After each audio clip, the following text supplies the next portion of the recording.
How do you earn the right to lead? How do you earn the right to lead? Now, you might have a leadership title inside your organization. You might be a VP of whatever. You might be a director. Heck, you might be the head of your household or the firstborn. That does not mean that you've earned the right to lead.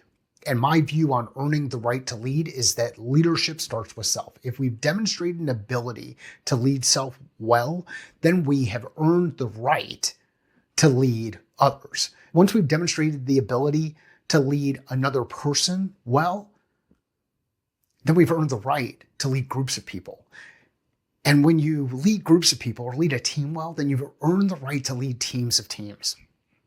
And unfortunately, what ends up happening in a lot of cases is we take people who've been really good as individual contributors, high performers in sports or high performers in business or high performers in whatever it is, that people who typically just get things done, and then we drop them into leadership roles and they fail. And one of the reasons why they fail is because we've not given them the opportunity to earn the right to lead well. We've not given them the resources or enabled and empowered them to lead self well. So this is where I get into the question, really more of a definition, but the question is, what is leadership? What is leadership? And my view of leadership is it is how we move forward. How we move forward. Okay. You may agree with that definition or you may disagree with that definition. Let's just say that we agree that leadership is how we move forward.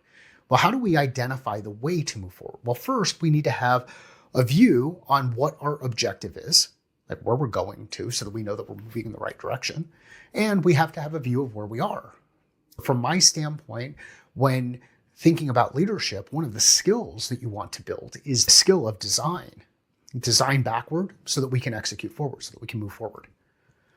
Another thing that I think is important when thinking about earning the right to lead well is communication. If I can't communicate with self well, how can I communicate with others? If it's unclear around what my goals and objectives are, what I'm trying to accomplish, where I want to go, how I want to do it, how can I have that kind of conversation with someone else? How can I expect them to engage in that conversation? How can I help them move forward? Communication is another piece. And then in the middle, there are things like decision-making and problem solving and achieving results. These are all skills that we will continue to build as we build our leadership capability. And if we're focused on building better leaders, which is what leaders do, we build better leaders. We're focused on building better leaders. We should also build the skills to support our ability to build better leaders. When you build those skills, then you can apply those skills to actually make change happen.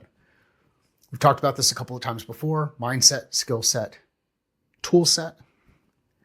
The mindset is self. Leadership starts with self, self-awareness, self-confidence, self-worth. The skill sets are the skills that we just went through, and the tools are some of the tools that will continue to roll out as part of this learn, think, act. So how do we earn the right to lead? We earn the right by modeling good behavior, by continuing to evaluate our feedback loops, by thinking critically about what we're doing and where we want to go, and thinking creatively about how we accomplish that. We learn, we think, we act. We engage with others, we help people move forward. And when you've demonstrated the capability to lead self well, you've earned the right to lead another person. And then when you work together with groups of people and you are recognized for being able to lead other people, you will earn the right to lead teams. And when you lead teams well, you will earn the right to lead teams of teams. And if at any point in time you feel like you're failing at any of those levels, always go back to the beginning. Loop all the way back to the beginning and assess what the challenge is from a self perspective. Get out there and earn the right. Thank you.